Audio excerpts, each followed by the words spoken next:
Back with another episode of Common Knowledge, the show where I take a look at common Magic the Gathering cards and tell you are they any good in the Pauper format, which only uses common cards. Let's see what our first card is of the day. It is Dusk Shell Crawler. We have done this card before. It's pretty good, but we've done it before, so we'll skip to the next one. Our next one is Leapin' Lizard. Oh, hell yeah. It's 1 and double green for a 2/3 lizard, and you can pay 1 and a green, and this creature gets -0, -1 until end of turn, but it also gains flying until end of turn. Is that worth it? I mean, that's what it does. It leaps. So I suppose it makes sense that it would gain flying. Is it worth it to pay 2 to make this into a 2/2 flyer? I guess I understand why you would do this. Green is not supposed to have a lot of flying support, so it has to pay to fly. And not only does it have to pay to fly, it has to get a little bit worse as a flyer. I can understand from a design standpoint why you make it like that. I just don't think this card's very good to begin with. I mean, to be fair, it's a Homelands card, so it was never made to be good. Kind of the whole point is that it's bad. But it's also called Leapin' Lizard. What do you want from me? This is like a 10, right? 10 name, 6 art, cards of 1.1. Yeah, card's very bad. Name's a 10 though. Name is a 10. Great card. Oh, speaking of great names, the Almighty Brushwag is a single green mana for a 1/1 Brushwag. It's got trample. You can pay 3 and a green, and this creature gets +3/+3 until end of turn. All right, hear me out. No, this is not a very good card, but it is a 1 mana 1/1, so it's a turn 1 play. It has something that matters in the late game. If you did pick this up on turn 8, 9, something like a real late turn, this isn't the worst card to see in one of those later turns, because yes, it's a 1/1, but you can use this effect at instant speed. You can use this effect without tapping it, so you can use it the turn it comes into play. You can use it to block your opponents on their turn, the turn it comes into play, or their turn after it comes into play, and then you can swing with it the next turn with all your mana open. If you have any sort of infinite mana outlet, which is possible in Pauper, this is a finisher. You know, he's got trample, so it's not just making a big vanilla guy. This gives it trample, so it's a way of just swinging in and into the game for sure. He's pretty good.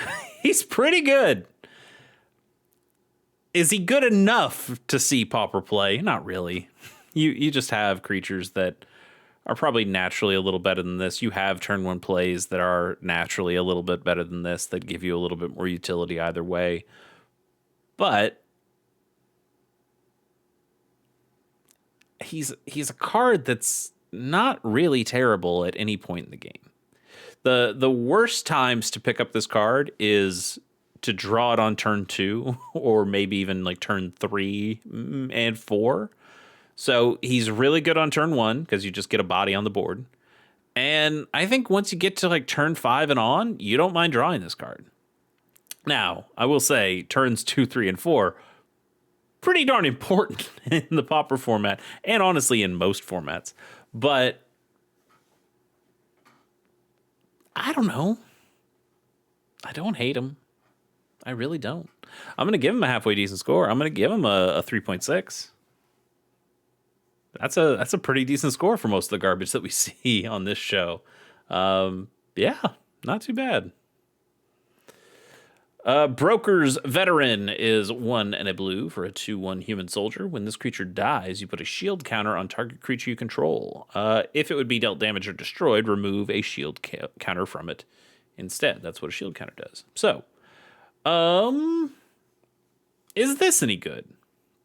2 mana for a 2/1, so it could potentially trade with a lot of stuff from the opponent. Or you just swing in, because it is kind of a Savannah Lions in a way, at least the stat line is. So you swing in, and does your opponent want to keep taking 2 damage every turn?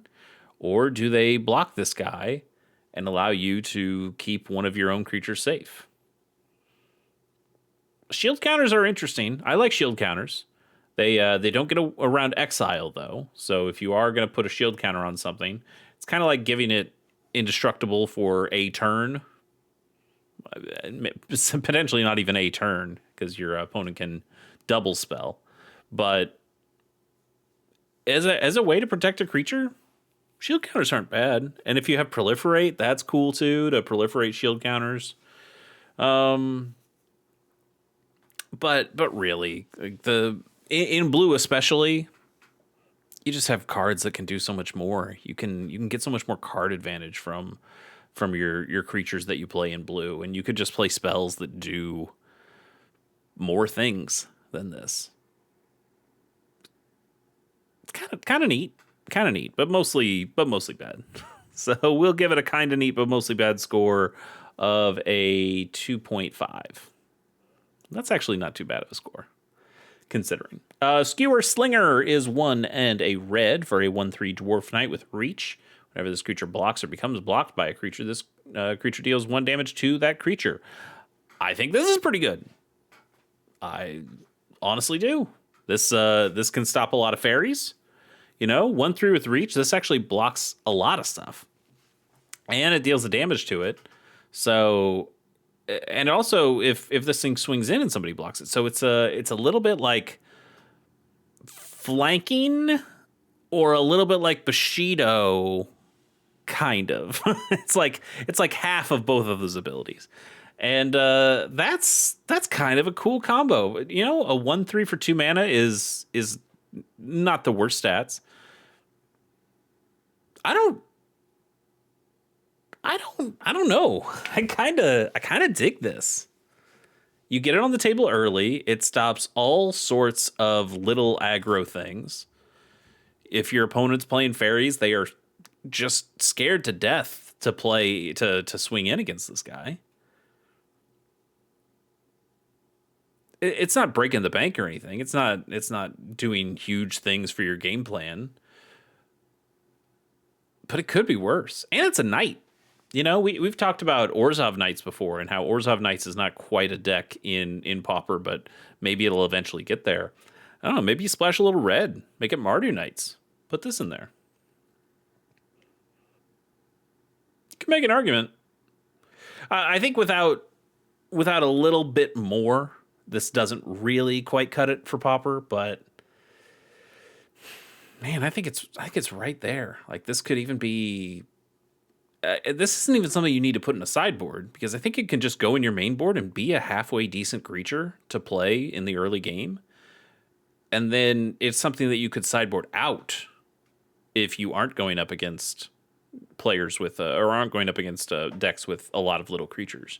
You take it out for something more impactful, maybe. But I don't know. I'm gonna give this thing a 4.1. I really dig it. I'm considering buying a couple copies, but yeah, I missed Wilds of Eldraine, and it seems like a set with a lot of cool cards in it. I just didn't open it. I think it was like right before Wilds was before Lord of the Rings. Yes? No? I don't remember. Yeah, there's a way to find out. Am I going to just show my whole ass here or not? Yep, I've been playing through all these. Played through Lost Caverns. Okay, no. What am I talking? It was right after, more or less right after Middle Earth. So, I got back in here. Got back into Magic. And so I guess I just wasn't paying attention to Wilds of Eldraine as much. Like, I was just starting to kind of get back into Magic in general. I was pulling out a bunch of old cards at the time. Somebody was telling me about Commander, that was now a thing after my very long break with Magic. So I was thinking about Commander. I probably just ended up skipping a whole set. And then it really wasn't until Lost Caverns that I went, oh, I should like load up Arena or something and start playing some Magic there. So I played a little bit of Lost Caverns, and then I think it was Ravnica Remastered, where it's like, oh, I remember Ravnica. That was when I was playing the first time. I liked Ravnica. That was cool. And then it was Murders and going, ooh, well, maybe Magic isn't all that good. But I was still like looking. I was still in these kind of salad days of like, oh, they went back to Kamigawa at some point. I can go back to all of these sets. Look at all this cool stuff. And then when Outlaws of Thunder Junction came, not an amazing set, but this is like when I was playing a lot of Arena and played a lot of Arena, through these next few sets, probably until like right after Foundations, and then I was like, I just don't need to play Arena anymore. I'm having too much fun with Paper, and Arena's, Arena's Arena. I like watching Magic videos, but I'm playing Paper through pretty much the rest of this stuff right now. So I'm back into Magic, and but I missed this one. But I like it. 4.1. Yeah. What do we got next? It's Heron of Hope. It's 3 and a white for a 2/3 bird with flying. If you would gain life, you gain that much life plus 1 instead. And for 1 and a white, this creature gains lifelink until end of turn. So it kind of does everything on its own. So it could gain you 3 life swinging in. 2/3 bird for 4 is not amazing. If you do have other life gain shenanigans, though, this thing does give you a little extra value. And then, when you need it, give it lifelink, and it can do a little bit more. Then not a great card. I don't think there's a whole lot of life gain strategy shenanigans to do in Pauper. Like, sure, there are reasons you want to gain life. There are decks that have cards that gain life in them, just to kind of stop aggressive red decks. But how often have you seen life gain be used as the engine? There's no Ajani's Pridemate style cards in Pauper. At least not at the mana values you want. There might be some at higher mana values, but Ajani's Pridemate, a 2 mana guy that puts a 1/1 counter on it every time you gain life, is just not something that Pauper has. And it's probably not something that Pauper could handle. I think that might actually be too good. I think there's a lot of little incidental life gain stuff you could do in Pauper already. So if they ever did downshift a Johnny's Pridemate or put a Pridemate style card at common, I think it probably would start a new archetype. But until then, this card is just kind of whatever. And we'll give it a kind of whatever score of a 2.4, I think. And we'll keep on going to, Spider-Man card. Starling, Aerial Ally. I didn't even realize. Didn't we see this card when we looked at Spider-Man? I don't know. Starling, Aerial Ally is 4 and a white for a 3/4 legendary creature, human hero. It's got flying, and when Starling enters, another creature you control gains flying until end of turn. Not very good. 5 mana, 3/4 flyer. It's already a little shaky. And I don't think this enters the battlefield trigger is anything to write home about. What creature are you giving flying that really makes that much of a difference? I'm sure you could give me an answer. Gurmag Angler, a 5/5 flyer now. That's pretty good. I guess so. An Ulamog's Crusher. an 8/8 flying, an Annihilator 2. But those just don't go. Those cards don't go in the same deck. The best thing this has going for it is that it avoids cast down, which is why I generally don't like any of these legendary creatures in Pauper. I think they just kind of, not that they warped the format, because none of them have been that good so far. That changes a little bit with Teenage Mutant Ninja Turtles. I think we're finally starting to get a couple of pretty playable legends. And I guess Spider-Man had actual Spider-Man that was the 1 white mana for the web slinging. He was okay, but we're starting to get common legends that are potentially playable. And I'm gonna be really interested to see how that changes the format. If we're going to still keep using cast down, if we're gonna try to move to go for the throats or doom blades, and it'll be interesting to see. It'll be interesting to see. This card though, I don't know, man. 2.1, I guess. Let's keep on going. To Immolation, it is a single red mana for an enchantment aura that enchants creature. Enchanted creature gets +2/+2. That is about as basic as Magic gets, right? Originally from Legends, so that's why. um. Oh, sorry, not 2+2/+2. It's +2/-2, which, whew, that's a big difference. That is a big difference. Which makes sense. Yeah, of course. Why would I think you get +2/+2 on that? That would actually be really good. This is pretty bad. In red, like most of the cards that you'd put this on would just end up killing your own creature. Do you really want to do that? I don't think so. Auras have all sorts of problems on them. I don't think this is. It is a single mana for a 2-power boost. You know, if this had flash, maybe if this had flash, but without being able to use it as a combat trick. Although, you know, I keep thinking about it for your own creatures. You could certainly play this on your opponent's creatures. It is just kind of a shock that's at sorcery speed, but that gets around indestructible. It's still bad. Like, I'm trying to talk myself into it, but at the end of the day, this card's still bad. It's a 2. Probably even less than that, but we'll keep it with the 2. Mechanozoa is 4 and double blue for a 5/5 artifact creature robot jellyfish. When this creature enters, you tap target artifact or creature an opponent controls and put a stun counter on it. You can also warp it for 2 and a blue, which means you can cast this card from your hand for its warp cost. You exile the creature at the beginning of the next end step, and then you may cast it from exile on a later turn. So it's kind of like an adventure a little bit. It's kind of like going on an adventure, but it's just the same spell twice. And that, again, these are cool. This is a form of card advantage. It's a card that's in your hand that you get to play twice in one game. That's pretty cool. This enters the battlefield trigger is not the worst thing I've ever seen. Tapping a creature or artifact down, putting a stun counter on it. That keeps it out of commission for a little bit. If you have proliferation, it keeps it out of commission forever. And that's all right too. 5/5 body, it's okay. The problem is you're paying 6 mana when you play this for real. And that's a lot of mana. It's a lot of mana to get to that. Could you play this at 3? Certainly you could play this at mana, or play this card for 3 mana, for the warp cost.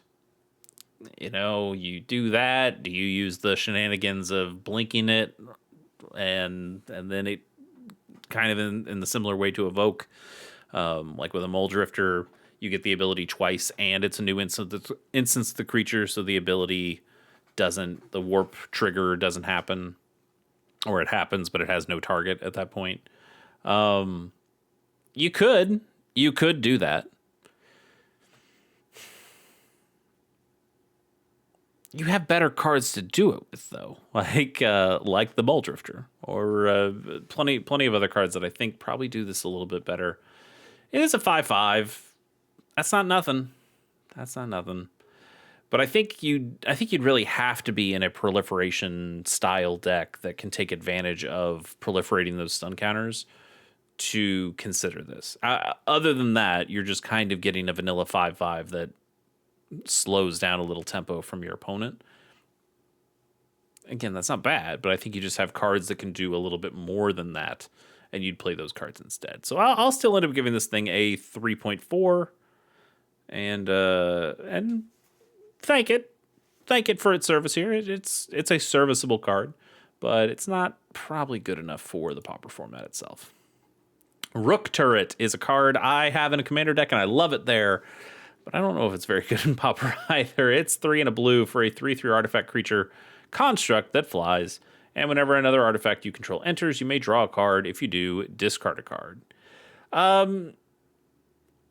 You know, it's okay. In blue, a 4 mana 3/3 flyer, vanilla, is kind of okay. Like that's a halfway decent stat line. And this thing loots every time you get an artifact enter. You know, you play a blood fountain, you get to do this twice. Okay, like that's a lot of card selection. That is a lot of filtering. That is pretty good. Are you going to get to 4 mana to play this and then still have a bunch of other stuff you want to do? That's a tougher question. You know, let me. I'm not saying these cards are equal. Extremely not saying these cards are equal. But take a look at this. If I can spell it right, Pactal Terror, also 4 mana. This time of 3 and a black instead of 3 and a blue. But this is a 3/4 instead of a 3/3 flyer. This is 3/4 on the ground. But whenever this creature or another artifact you control enters, each opponent loses a life and you gain a life. So this has a drain effect. Now it does drain when it comes into play, where Rook Turret doesn't get its effect when it comes into play. But we play Pactal Terror all the time. We've decided that this is a 4 mana artifact with a whenever an artifact enters the battlefield, you do a thing. We've decided this one is good, and we've decided this one doesn't matter. But I think this is a pretty good effect too. Now, the other thing I might mention is that Pactal Terror in the decks that it's in is the topper, is the top end of the deck. You probably won't go past 4, and usually you only put a couple copies in it, and those copies will generally do the job to kill the opponent. The copies of this will probably not do the job of killing the opponent. It will help you get to the thing that's supposed to kill the opponent.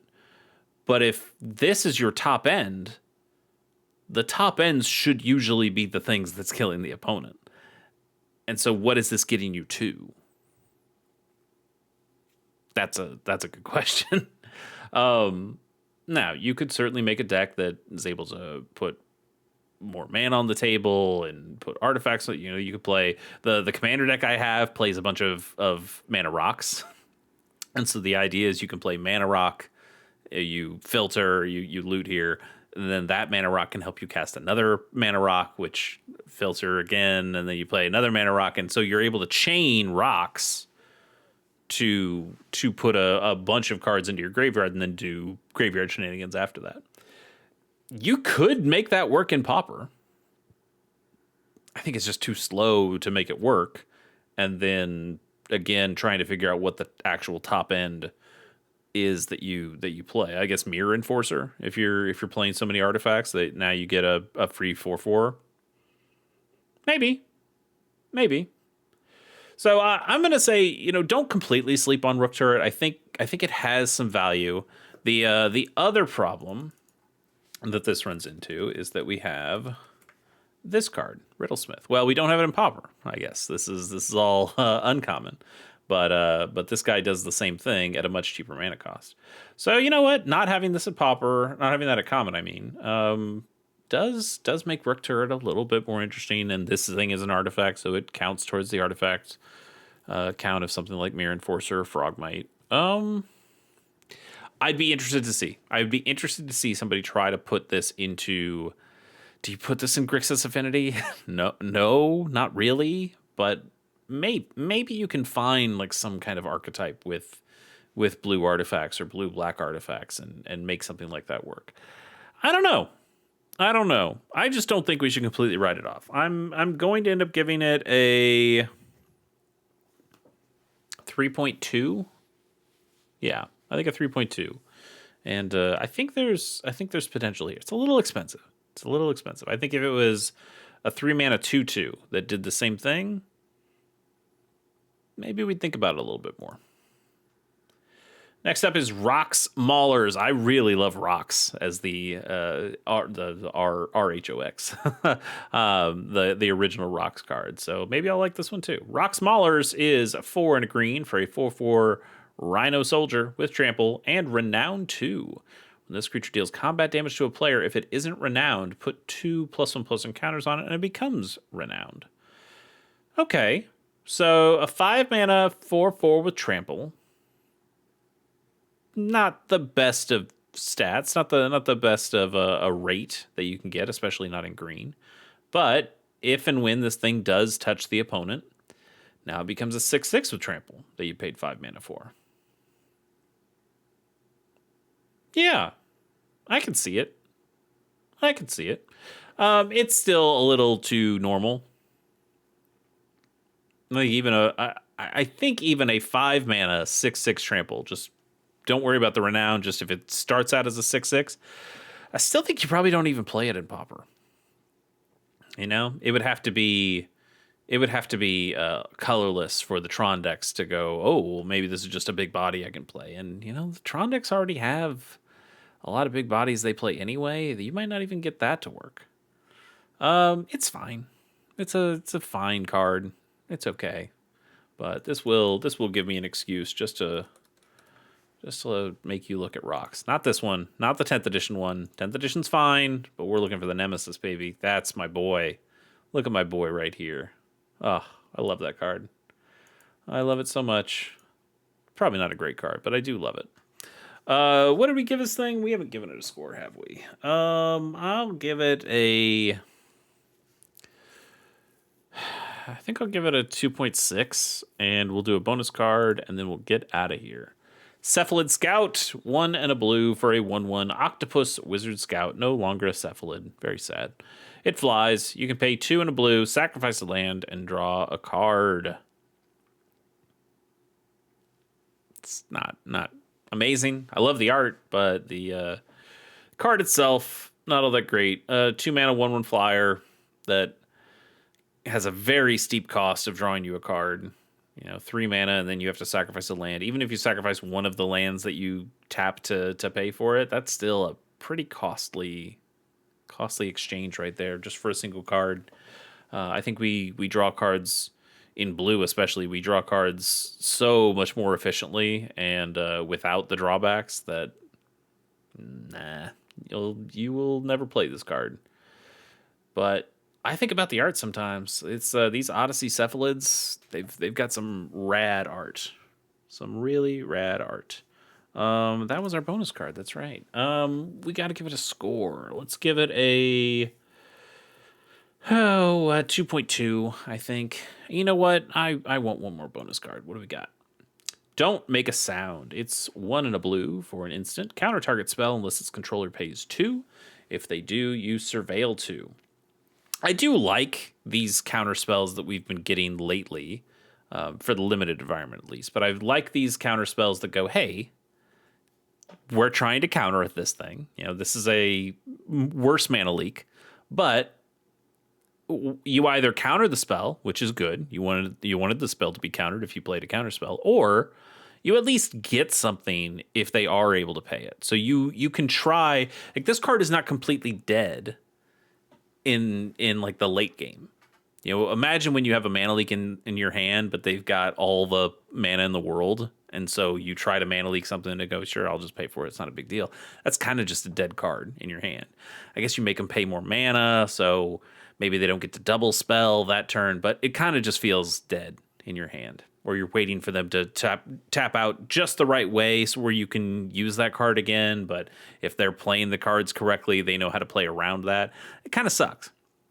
This at least goes, hey, I know I can't counter the spell anymore, but what I can do is force them to spend mana. So again, maybe they won't double spell, or maybe you can catch them at one point. But if you play this on their first spell and they go, fine, I'll pay the 2. You still get to surveil 2 here. You still get a little something off the card. I think that's nice. I think that's a nice little design space that makes counter spells that don't feel as terrible to the opponent. It really sucks when somebody just has kind of an unconditional counter spell of, nope, that's gone. Get that out of here. And as narrow as you can make those cards, that negate says non-creature spell, or spell pierce says non-creature spell, or annul says artifact or enchantment. It's nice that they're more restrictive, but they still, when you use them, they still just go, nope, you don't get that spell. Get it out of here. And so these mana leak variants, I think, are really fun in that the opponent has the opportunity sometimes to say, I still want my spell. I care about my spell enough where I'm at least going to, maybe lose the tempo, but keep the spell. That's cool. But then that always felt real bad for the player who cast the counter spell, which we just went over. And so to have this kind of balance, I think is nice. I think this is a cool design space. We saw this one. There is one in Edge of Eternities that I think you get a lander token if they pay the 2 or 3 mana for it. So I think we can keep doing more design space with this. I like this. I want to see more of this for limited environments. None of these gets played in Pauper. None of them. And I don't think you'd want to. You have Counterspell in Pauper. You have Mana Leak in Pauper. You have Spell Pierce. You have all those great counter spells. You just kind of get them in Pauper. And I think the Pauper format, or the people who play the Pauper format, are okay with that. Because, again, individual cards in Pauper are not hugely influential one way or another. Like they aren't hugely impactful. They don't completely shift the way that the game plays. They sometimes can, but most of the time it's about accruing value over time, or one thing snowballing into another thing, and you don't have to worry that one thing got countered. Okay, I'll just play my other spell instead. Anyway, that's neither here nor there. Obviously for me, the card's called Don't Make a Sound, and I talk even more. So we'll give this thing a 2.4. Yeah, 2.4. Not too bad. Not too bad. If you draft Duskmourn, I'd say maybe draft a copy or two of this. Not too bad. All right, that is plenty out of me. We'll catch you next time. Bye.